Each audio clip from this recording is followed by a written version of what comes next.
Study IQ IAS, अब तैयारी हुई अफोर्डेबल। नमस्कार दोस्तों, स्टडी IQ देख रहे हैं आप और मैं हूं वरुण जौहरी। आज इस केस स्टडी के एपिसोड में एक ऐसे इशू पर बात करने वाले हैं। आपके सामने एक ऐसी सिचुएशन होगी जो अक्सर देखी जाती है, आपके भी ज़िलों में देखी गई होगी। इस डिपार्टमेंट के अंदर, ट्रांसपोर्ट डिपार्टमेंट के अंदर की ये समस्या है।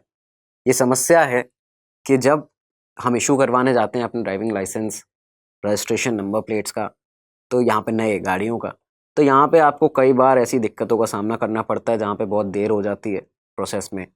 करप्शन फैला हुआ है, इस तरह की चीज़ें सामने आती हैं। मिडिल मेंस, जो बीच में लोग होते हैं, वो पैसे लेकर काम करवाने वाले, वो लोग सामने आते हैं।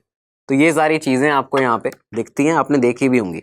तो इसी से रिलेटेड एक केस स्टडी, एक on ground situation, ground zero से आपके लिए आज लेकर आए हैं, जिसमें आप खुद यहाँ पे एक ऑफिसर होंगे और आपको ये हल करके बतानी है कि आप ऐसी सिचुएशन में क्या करेंगे।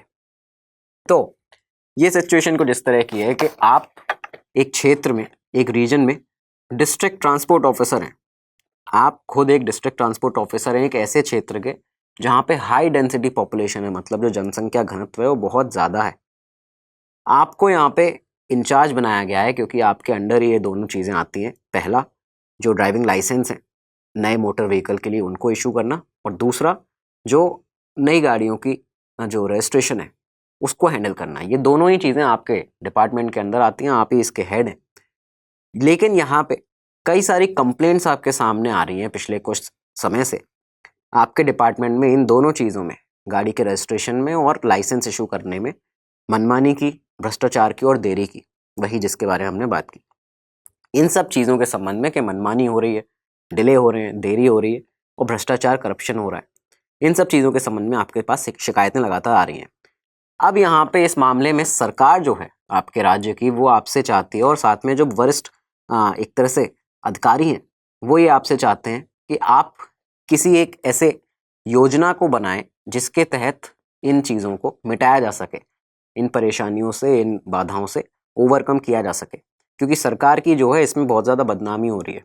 इतने हाई लेवल पर ये करप्शन, ये मनमानी और ये देरियां चल रही हैं इन दोनों चीज़ों में, ट्रांसपोर्ट डिपार्टमेंट के अंदर। तो अब आपसे यहाँ पे ये सरकार को चाहिए, आपके वरिष्ठ अफसर भी चाहते हैं, अधिकारी चाहते हैं कि आप एक ऐसी योजना बनाएं। आपने इसके लिए सलाह दी कि भारत सरकार का जो सेवोत्तम मॉडल है, सेवोत्तम मॉडल को यहाँ पे आप लागू करना चाहते हैं। आप उसको यहाँ पे प्रपोज किया है आपने गवर्नमेंट को, सरकार को। सेवोत्तम मॉडल के बारे में आपको पता होना चाहिए। दो शब्दों से बना है हिंदी के, सेवा और उत्तम। सेवा सर्विस और उत्तम मतलब एक्सीलेंस, एक्सीलेंस सर्विस या सर्विस विद एक्सीलेंस। तो यहाँ पे ये जो मॉडल है इसके बारे में आपको पता होना चाहिए कि 2ARC जो एडमिनिस्ट्रेटिव रिफॉर्म्स कमीशन था, उसने इसको बनाया था, इस मॉडल को प्रपोज किया था। और यहाँ पे ये पब्लिक सर्विस की जो डिलीवरी है उसको स्मूथ बनाने के लिए यहाँ पे इसको किया गया था प्रपोज। अब बेसिकली अपने क्वेश्चन पे चलते हैं दोबारा। तो सेवोत्तम मॉडल जो है उसको आपने यहाँ पे लाने के लिए अपना इच्छा जाहिर की है कि उसके तहत आप इस पूरे प्रोसेस को स्मूथ कर देंगे और ये करप्शन और इन सब चीज़ों की, मनमानी की जो समस्या है ट्रांसपोर्ट डिपार्टमेंट में, उसको मिटा देंगे। अब आपको एक्सप्लेन करना है यहाँ पे कि कैसे आप इस मॉडल को अपने ट्रांसपोर्ट डिपार्टमेंट में पहली बात तो लागू करेंगे, किस तरह आप उसको इम्प्लीमेंट यहाँ पे करेंगे, और साथ में आपको उन प्रॉब्लम्स को भी लिस्ट आउट करना है, उन प्रॉब्लम्स को भी बताना है कि जो आपको आने वाली हैं, जो आप फेस कर सकते हैं एग्जीक्यूट करते में इस प्रोग्राम को, जो आपके सामने सर्वोत्तम मॉडल को अपने डिपार्टमेंट में, ट्रांसपोर्ट डिपार्टमेंट में लागू करने में आएंगी। इसके बाद आपको ये बताना है कि सर्वोत्तम मॉडल जो है वो पूरे इस डिपार्टमेंट की फंक्शनिंग पे, इन चीज़ों को कैसे, जो बाधाएं आ रही हैं उनको कैसे ख़त्म करेगा, उस पर क्या इम्पैक्ट वो डालेगा। तो ये पूरा क्वेश्चन जिसमें आपसे 3 चीज़ें पूछी हुई हैं, हमने आपको बता दिया किस तरह की पूरी सिचुएशन है। बहुत इस तरह की समस्या है कि आमतौर पर कई बार ऐसी देखी जाती है, आपने भी देखी होगी, फेस भी करनी पड़ती है कई बार लोगों को, कि जिसमें ट्रांसपोर्ट डिपार्टमेंट में गाड़ी के नंबरों के लिए, लाइसेंस के लिए, रजिस्ट्रेशन के लिए करप्शन, मनमानी, देरी, बहुत डिले होता है और ये सब चीज़ें सामने आती हैं। पूरे भारत में ये समस्या कई बार देखी जाती है। तो ये ग्राउंड जीरो से ली गई सिचुएशन है, उसकी केस स्टडी है और आपके सामने अब ये प्रेजेंट की हुई है। अब आपको इसका आंसर देना है। करिए क्या कि पहला आपको इसके लिए क्या करना है, आपसे पूछा गया है कि कैसे आप इस मॉडल को, सर्वोत्तम मॉडल जो है उसको इम्प्लीमेंट करेंगे। इसके बाद आपसे पूछा गया है कि कौन सी प्रॉब्लम्स आप इसमें फेस कर सकते हैं जब आप इस मॉडल को यहाँ पे यूज़ करेंगे। इसके साथ ही आपको बताना है कि ये मॉडल किस तरह से आपके डिपार्टमेंट की जो फंक्शनिंग है उसको स्मूथ करेगा, किस तरह से आप उसमें काम कर पाएंगे अच्छे से। तो ये चीज़ें आपको बतानी है। इस वीडियो को पॉज करिए और इसके बाद अपना आंसर लिखिए। इसके साथ ही हम आपको बता दें कि स्टडी आईक्यू आपके लिए बहुत सारे ऐसे बैचेस लेके आया है, ऐसे कोर्सेज लेके आया है जो आपकी तैयारी को, अगर आप यूपीएससी एस्पिरेंट हैं, अपनी तैयारी को मजबूत बनाना चाहते हैं, तो आपके लिए बहुत ही लाभकारी होगा। आप भली बात ये जानते हैं आपको कितनी सारी चीज़ों की, कितनी सारी स्टडी मटेरियल की, मॉक टेस्ट की, मेंटोरशिप की, सेशंस की ज़रूरत होती है, क्लासेस की ज़रूरत होती है। यहाँ पे आपको रिकॉर्डेड क्लासेस, लाइव क्लासेस मिल जाती हैं देश के बड़े बड़े फैकल्टीज़ के द्वारा। आपको यहाँ पे 1-to-1 मॉक टेस्ट, जो मेंटोरशिप है वो मिल जाती है, मॉक टेस्ट मिल जाते हैं, ज्ञानवानी सेशंस मिल जाते हैं, बड़े ब्यूरोक्रेट्स के साथ में आपके सेशन कराए जाते हैं। तो ये सारी चीज़ें आपको मिल जाती हैं और आपको जितनी चीज़ों की ज़रूरत है इस प्रक्रिया में, इस प्रिपरेशन के दौरान यूपीएससी की, वो सब कुछ यहाँ पे आपको स्टडी आईक्यू प्रदान करता है, देता है। ज़रूर जाके एक बार इस वीडियो के डिस्क्रिप्शन में आपको उन कोर्सेज़ को देखना है कि ऐसी क्या सहूलियतें हैं। हिंदी, इंग्लिश तीनों भाषा में आपके लिए बैचेज़ अवेलेबल हैं, उनको देखिए। और यहाँ पे जो 70,000 का कोर्स है, 70,000 का जो कोर्स है, वो आपको 24,999 में मिल जाता है। कैसे मिलेगा? आपको यहाँ पे कोड लगाना है वीजे लाइव। वीजे लाइव ये जो कोड है ये आप यहाँ पे लगाएंगे और इसी के साथ आपको एक बहुत बड़ा डिस्काउंट मिलेगा, अपनी तैयारी को बहुत ज़्यादा मजबूत बनाएंगे। तो इस वीडियो के डिस्क्रिप्शन में जाके एक बार ज़रूर देखिएगा अपने कोर्स को, उसके अकॉर्डिंगली उसको परचेज़ कीजिएगा। तो अब आगे बढ़ते हैं आपके आंसर की तरफ। तो उम्मीद है आप लोगों ने अपना आंसर लिख लिया होगा। बेसिकली यहाँ पे इस सवाल के अंदर जो आपसे पूछा गया है और जो आपको एक खुद ही ये चीज़ बता दी गई है कि सेवोत्तम मॉडल का यहाँ पे जिक्र है। पहले आपको अपने इस आंसर में किसी भी मॉडल का अगर या किसी अप्रोच का एथिक्स की जिक्र आपके सवाल में हो तो आपको वहाँ पे उसको भी पहले जस्टिफाई करना है, उसको भी एक्सप्लेन करना है कि ये क्या है और किस तरह से ये आपके जो सिचुएशन आपको दी है उसमें मदद करेगा। तो पहले यहाँ पे क्योंकि सेवोत्तम मॉडल की बात है, सेवोत्तम मॉडल की बात करते हैं कि ये दो शब्द हैं। आप यहाँ पे इस तरह से लिखेंगे भी अपने आंसर में कि सेवा उत्कृष्टता, सर्विस एक्सीलेंस, ये दो शब्दों से मिलके ये बना है, सेवा और उत्तम से। साथ में ये क्यों यहाँ पे इम्प्लीमेंट किया जाता है और ये क्या है कि ये जो सेवोत्तम मॉडल है, बेसिकली इसमें गवर्नमेंट से लेकर एडमिनिस्ट्रेशन, सर्विस, इस पूरे में सर्विस की जो क्वालिटी है, इस पूरे प्रोसेस में, इस पूरे फ्लो में सर्विस की क्वालिटी पर ध्यान दिया जाता है। जो पब्लिक की सर्विस के लिए हमारे पास सारी चीज़ें उपलब्ध होनी चाहिए, किस तरह से आप इसमें काम करेंगे ये आपको यहाँ पता होना चाहिए। तो ये एक सेवोत्तम मॉडल का जो उद्देश्य है बेसिकली वो यही है कि देश में पब्लिक सर्विस की क्वालिटी जो है उसको इम्प्रूव करना। तो ये यहाँ पे इस मॉडल के अंदर आता है। अब आपको यहाँ पे क्या करना है कि इस मॉडल के जो 7 बेस स्टेप्स हैं उन्हें फॉलो करते हुए अपना जो डिपार्टमेंट है उसमें उन्हें लागू करना है। आप क्या, किस तरह से, क्योंकि आपसे सवाल में पूछा गया था कि किस तरह से आप इसको लागू करेंगे अपने डिपार्टमेंट में, तो आप यहाँ पे बताएंगे कि जो 7 बेस स्टेप्स हैं सेवोत्तम मॉडल के, उसको आप अपने डिपार्टमेंट में लागू करेंगे। किस तरह से लागू करेंगे कि सबसे पहले तो आप अपनी डिपार्टमेंट की जो सर्विसेज हैं वो लोगों के लिए समझने लायक बनाएंगे, लोग उसको आसानी से समझ सकें, समझने योग्य बनाएंगे उसको। जो बेनिफिशरीज़ हैं, जो भी आपके सर्विसेज हैं उनके लिए जो बेनिफिशरीज़ हैं उनकी पहचान आप कर सकें, उनको पहचान आपको करना है। इसके साथ में जो सर्विसेज हैं वो जनता की सारी एक्सपेक्टेशंस जो हैं उनको भली भांति पूरा कर पाएँ। जो सारी एक्सपेक्टेशंस हैं उनको आप इसमें इंक्लूड कर पाएँ अपनी सर्विसेज में। किस तरह की एक्सपेक्टेशन उनकी होंगी? रिस्पॉन्सिवनेस की होगी कि अगर उन्होंने एप्लीकेशन डाली है तो वो रिस्पॉन्सिवनेस हो वहाँ से, मतलब आपकी तरफ से भी, कि आपकी एप्लीकेशन इतनी टाइम और लगेगा या ये प्रोसेस है, आप ट्रैक कर पाएंगे अपनी एप्लीकेशन, ये आप कर सकते हैं। टाइमलीनेस होनी चाहिए कि अगर देरी कहीं पे लग रही है तो नागरिक को बता दिया जाए, और अदरवाइज़ बहुत टाइम से सारा काम होना चाहिए, पूरे फ्लो में फास्ट प्रोसेस होना चाहिए। ये सब अपनी सर्विसेज में इंक्लूड करेंगे यहाँ पे, जनता को मद्देनज़र रखते हुए कि उनकी जो एक्सपेक्टेशन है वो यहाँ पे भली भांति पूरी हो। साथ में प्रत्येक सेवा के लिए जो स्टैंडर्ड और नॉर्म्स हैं वो आप सेट करेंगे। हर एक सर्विस के लिए आपकी जो डिपार्टमेंट की आप दे रहे हैं, चाहे वो लाइसेंस से रिलेटेड हो, चाहे वो रजिस्ट्रेशन से व्हीकल के रिलेटेड हो, आप यहाँ पे कुछ स्टैंडर्ड और नॉर्म्स सेट करेंगे जिनके तहत ही ये पूरा जो फ्लो है सेवोत्तम मॉडल में, जिस तरह आप काम करेंगे वो पूरा उसी तरह से फ्लो प्रोसेस चलना चाहिए।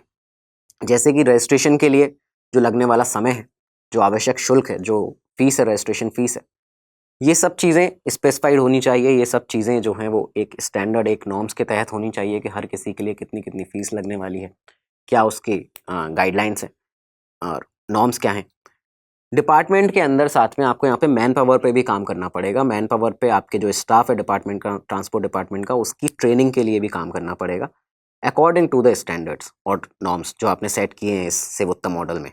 तो यहाँ पे क्योंकि ये नया होगा उन लोगों के लिए, जो आप एक नया मॉडल इम्प्लीमेंट करेंगे अपने डिपार्टमेंट के कार्य को फ्लो में स्मूथली चलाने के लिए, तो ये आपके स्टाफ के लिए भी नई चीज़ होगी। तो उसके लिए आपको उनकी जो मैन पावर जितनी रिक्वायर्ड है वो लगानी है, साथ में आपको यहाँ पे उनको ट्रेनिंग भी देनी है इसके लिए, क्योंकि जो नए नॉर्म्स हैं उन्हें समझने के लिए, जिससे वो कैपेबिलिटी जो एक है वो डेवलप हो जाए उनके अंदर सेट स्टैंडर्ड्स हैं उनको पूरा करने के लिए। इसके बाद आप क्या करेंगे कि स्मूथ फ्लो के लिए इस पूरे प्रोसेस के, इस पूरे मॉडल के जो मिडिल मैन्स हैं उनको हटाएंगे, उनको आइडेंटिफाई करेंगे, आप रिमूव करेंगे उन मिडिल मैन्स को। मॉनिटरिंग की जाएगी लगातार, आप मॉनिटरिंग करेंगे हर उस एक्टिविटी की जो कि सेट स्टैंडर्ड के अगेंस्ट जा रही हो। कोई भी शख्स या कोई भी प्रोसेस इस तरह का किसी के काम का हो रहा है जो सेट स्टैंडर्ड्स हैं सेवोत्तम मॉडल जो आपने इस्टेब्लिश यहाँ पे किया है, उसको लागू जो किया है, उसके अगर विपक्ष में, उसके विरोध में कोई भी अगर ऐसा एक्टिविटी हो रही है तो यहाँ पे जो फंक्शनिंग में दिक्कत दे रही हो बेसिकली, तो उसको आप यहाँ पे आइडेंटिफाई करेंगे। इसके लिए आप सीसीटीवी कैमरास का भी यूज़ कर सकते हैं। पूरे के पूरे प्रोसेस को कंप्यूटराइज बना सकते हैं। इससे क्या होगा कि टेक्नोलॉजी की मदद से आपको यहाँ पे जो मिडिल मैन्स हैं आप उनसे भी छुटकारा पा सकते हैं। साथ में कोई और अगर दिक्कत आ रही है इस फ्लो में तो उसको भी आप यहाँ पे स्किप कर सकते हैं। अब यहाँ पे आप क्या करेंगे कि साथ में एक ग्रीवियंस हैंडल बनाएंगे। शिकायतों का एक शिकायत करने के लिए एक पोर्टल बना देंगे, एक ऐसा लिंक देंगे, ऑनलाइन लिंक दे सकते हैं, या फिर एक ऐसा अपने डिपार्टमेंट में ही वहाँ पे एक कक्ष ऐसा बना सकते हैं जहाँ पे जो लोगों का शिकायतें हैं वो वहाँ पे जाएं, जिससे ये जो मैकेनिज्म है वो पूरा फ्लो में चलता रहे। आप क्या कर सकते हैं, इसके साथ ही एक थर्ड पार्टी को, डिपार्टमेंट से हट के एक थर्ड पार्टी को, इस पूरे मैकेनिज्म को जो आपने एक नया मॉडल लागू किया है और ये किस तरह से कार्य कर रहा है, तो उसको इवेल्युएट करने के लिए, उसके इम्पैक्ट को आप यहाँ पे एक थर्ड पार्टी की मदद ले सकते हैं, उनको जिम्मेदारी दे सकते हैं। वो पूरा इवेल्यूएट करके आपको यहाँ पे बताएंगे कि किस तरह से आपका डिपार्टमेंट काम कर रहा है और ये फ्लो में मॉडल चल भी पा रहा है या नहीं। साथ में आपको कंटिन्यूसली इम्प्रूव करने के लिए इस मॉडल के तहत जो मॉनिटरिंग है वो करने के लिए कि आप लगातार जो मॉनिटरिंग कर रहे हैं, जो इवैल्यूएशन करवा रहे हैं थर्ड पार्टी से, खुद भी मॉनिटरिंग कर रहे हैं चीज़ों की, एक डिपार्टमेंट पूरा इस पर लगा हुआ है, तो वो कंटिन्यूसली इम्प्रूव हो सके, लोगों से आप इसमें फीडबैक ले सकते हैं। पहले किस तरह से हमारे यहाँ काम हो रहा था ये आप उनसे उस फीडबैक में पूछ सकते हैं, अब किस तरह से हो रहा है, कितनी आपको इसमें चेंजेस दिख रहे हैं। तो एक फीडबैक फॉर्म्स जो हैं वो भी आप यहाँ पे लोगों से फिल करवा सकते हैं। अब यहाँ पे क्या बात करते हैं हम बात करते हैं कि प्रॉब्लम्स आपको क्या क्या आएंगी। आप ये मॉडल तो यहाँ पे सेवोत्तम मॉडल का आपने बता दिया कि आप इसको इम्प्लीमेंट कैसे करेंगे, कैसे लागू करेंगे, इसके चलते क्या क्या चेंजेस करेंगे। लेकिन अब आप बात करते हैं कि आप क्या प्रॉब्लम्स आपको फेस करनी पड़ सकती हैं इम्प्लीमेंट करते हैं सेवोत्तम मॉडल को। पहली बात तो मैन पावर का लिमिटेशन आपके सामने एक बड़ी समस्या बन के आ सकता है कि जो जितने लोग आपको चाहिए इस मॉडल को इम्प्लीमेंट करने के लिए, हो सकता है कुछ नए सेक्शंस खोलने पड़े, तो उनके लिए और लोग लगेंगे और वहाँ पे लोगों की कमी हो जाए। ये आपके सामने एक जो सेट स्टैंडर्ड्स हैं उनको मीटअप करने के लिए, तो यहाँ पे हो सकता है कि ये चीज़ आपके लिए प्रॉब्लम बन के खड़ी हो जाए। जो आप कंटिन्यूस मॉनिटरिंग करा रहे हैं उसमें आपको लोग चाहिए लेकिन वो ना मिल पाए, ये एक प्रॉब्लम बन के सामने आ सकता है। इसके बाद एक्सपर्टीज़ की एब्सेंस जो है, मतलब एक्सपीरियंस की एब्सेंस कह लीजिए, एक तरह से जो लोग एवेल्युएट कर रहे हैं, जो परफॉर्मेंस को एवेल्युएट कर रहे हैं आपके डिपार्टमेंट की, जो एक फ्लो को एवेल्युएट कर रहे हैं, उनकी एक्सपर्टीज़ उतनी है भी या नहीं, ये एक बड़ी प्रॉब्लम बन के सामने आ सकता है।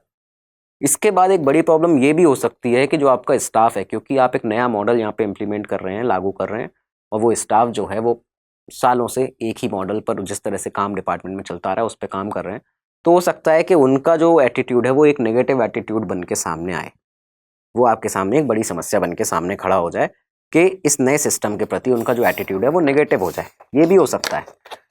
इसके बाद यहाँ पे लैक ऑफ ट्रेनिंग जो है नए मॉडल को इम्प्लीमेंट करने में, क्योंकि लोग इसमें ट्रेन तो है नहीं, तो आपने क्योंकि ये बताया कि आप उनको ट्रेनिंग दिलवाएंगे, लेकिन अगर वो ट्रेनिंग ठीक तरह से नहीं दी गई तो ये भी एक बड़ा यहाँ पे सामने प्रॉब्लम जो है वो समस्या बन के खड़ी हो सकती है, क्योंकि नए मॉडल को इम्प्लीमेंट करना, उसको समझना एक बड़ा टास्क है। इसके बाद करप्शन और नेपोटिज्म जो है, भ्रष्टाचार जो है, वो यहाँ पे सिस्टम के अंदर जो भ्रष्टाचार है वो आपको यहाँ पे रोक सकता है नए मॉडल को इम्प्लीमेंट करने से, नए कुछ जो आप बदलाव कर रहे हैं उनको रोक सकता है। हो सकता है आपको अप्रूवल ना मिल पाए कई चीज़ों का, ये भी चीज़ सामने आती है। तो ये जो प्रॉब्लम्स हैं वो एक तरह से सामने आप आके खड़ी हो सकती हैं। अब बात करते हैं जो तीसरा जो सवाल है, जो इस सवाल क्वेश्चन में पूछा गया है कि सर्वोत्तम मॉडल जो है वो कितना ह्यूजली इम्पैक्ट करेगा आपके फंक्शनिंग को, इस पूरे आपके डिपार्टमेंट की ओवरऑल फंक्शनिंग को। सर्वोत्तम मॉडल से अगर ये सक्सेसफुली इम्प्लीमेंट आपने कर दिया और ये लॉन्ग टर्म के लिए अगर आप इसको देखें तो यहाँ पे जो आपका वर्क कल्चर है वो इम्प्रूव होगा। आपके जो स्टाफ के लोग हैं, क्योंकि वो एक नए मॉडल पर काम कर रहे होंगे, उनके सूझबूझ से काम कर रहे होंगे, तो ये यहाँ पे वर्क कल्चर जो है आपका वो इम्प्रूव होगा। एक पब्लिक सर्विस की स्पिरिट है जो कि सर्वोत्तम मॉडल का मेन टारगेट भी यही है, मेन ऑब्जेक्टिव भी यही है कि पब्लिक सर्विस को, क्वालिटी को उसको इम्प्रूव करना है हमें देश भर में, तो इसलिए उसको इम्प्लीमेंट किया जाता है। तो जो स्पिरिट ऑफ पब्लिक सर्विस है वो यहाँ पे इम्प्रूव होगी। जो बड़े अधिकारी हैं उनका फोकस इंडिविजुअल परफॉर्मेंसेस पर रहेगा। अलग अलग लोग जो अलग अलग डिपार्टमेंट जो सेक्शंस के ऑफिसर्स बनाए गए हैं उनकी परफॉर्मेंस किस तरह की चल रही है उस पर भी फोकस रहेगा, ऑफिसर्स का इंडिविजुअल परफॉर्मेंसेस पे। इसके साथ में जो सिविल सर्वेंट्स हैं, ऐसे कई सारे एम्प्लॉयज़ होंगे जो बेटर परफॉर्म कर पाएंगे, जो रिकॉग्नाइज हो पाएंगे, क्योंकि हर किसी की जब इंडिविजुअल परफॉर्मेंस देखी जाएगी तो कई सारे ऐसे एम्प्लॉयज़ होंगे जो कि बहुत अच्छा परफॉर्म कर रहे होंगे और उन्हें रिकॉग्नाइज भी किया जा सकेगा, जो कि पहले नहीं किया जा रहा था। क्योंकि पहले एक ही फ्लो में जिस तरह से काम चल रहा था उस तरह से वो लोग काम कर रहे थे, उसमें कौन अच्छा काम कर रहा है कौन काम नहीं कर रहा था, जो अपना काम से एक तरह से आप कहा जाए कि मक्कारी दे रहे हो, इस तरह के भी एम्प्लॉयज़ होते हैं। तो यहाँ पे जो अच्छा काम कर रहा होगा वो सामने आपके निखर के सामने आएंगे, उन्हें निखरने का भी मौका मिलेगा। तो हार्ड वर्क और ऑनेस्टी जो है ऐसे एम्प्लॉयज़ की जो बहुत अच्छा परफॉर्म कर रहे हैं वो सामने आएगी, और इसके लिए उनको आप रिवार्ड भी दे सकते हैं, उनको प्राइजेस दे सकते हैं, उनको इंसेंटिव दे सकते हैं।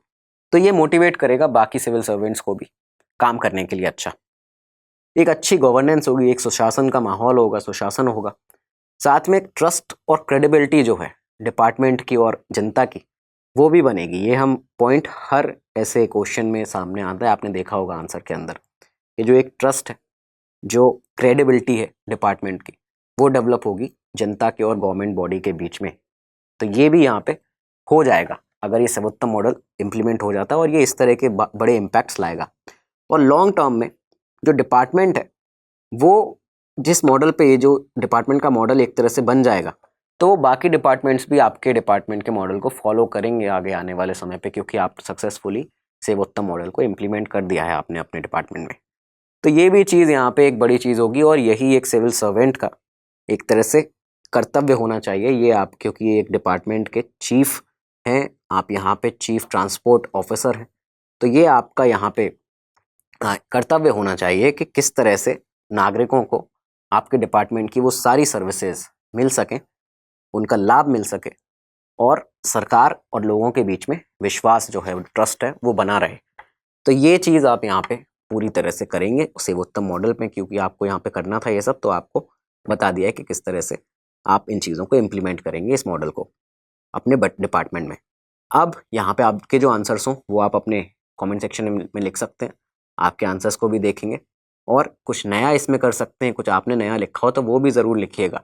तो ये था आज का हमारा एपिसोड, जिसमें हमने आपको एक बहुत ही कॉमन प्रॉब्लम है एक तरह से गवर्नमेंट डिपार्टमेंट्स के अंदर, खासकर ट्रांसपोर्ट डिपार्टमेंट में, जब गाड़ियों के रजिस्ट्रेशन के लिए, नंबर प्लेट्स के लिए, लाइसेंस के लिए लोगों को सफ़र करना पड़ता है, प्रॉब्लम्स आती हैं। तो वहीं से ली गई एक केस स्टडी थी जो हमने आपको बता दिया है। आप भी ऐसे एक बड़े अफसर बनना चाहते हैं, IAS IPS बनना चाहते हैं, UPSC CSE का एग्ज़ाम क्रैक करना चाहते हैं, तो स्टडी IQ के पास ऐसे बहुत सारे कोर्सेज़ हैं। इस वीडियो के डिस्क्रिप्शन में सारे कोर्सेज़ के लिंक्स अवेलेबल हैं, एक बार जाके ज़रूर देखिएगा। आपको भली भांति पता है कि आपको किन किन चीज़ों की, किन स्टडी मटेरियल की, बेस्ट स्टडी मटेरियल की आवश्यकता है इस एग्ज़ाम को क्रैक करने के लिए, और वो सब चीज़ें यकीन मानिए स्टडी IQ यहाँ पे आपको दे रहा है। एक बार जाके अपने कोर्सेज़ को ज़रूर देखिएगा, और जो भी कोर्सेज़ का प्राइस आपको वहाँ पे दिख रहा होगा उस पर आपको एक बहुत बड़ा डिस्काउंट मिलेगा ये VJ लाइव कोड लगाने से। VJ लाइव आप जब यहाँ पे कोड लगाएंगे तो VJ लाइव लगाने के बाद आपको यहाँ पे जो 70,000 का कोर्स है वो 24,999 मिल जाता है। एक बहुत बड़ा डिस्काउंट तो आप लेंगे, अपनी तैयारी को भी मजबूत बनाएंगे। तो जल्दी से जल्दी अपने कोर्स को सिलेक्ट कीजिए, डिस्क्रिप्शन बॉक्स में से इस कोड को लगाइए, अपनी तैयारी को मजबूत बनाइए। मिलते हैं अब अगले एपिसोड में, तब तक के लिए दीजिए इजाज़त। नमस्कार, धन्यवाद, जय हिंद। स्टडी IQ IAS, अब तैयारी हुई अफोर्डेबल।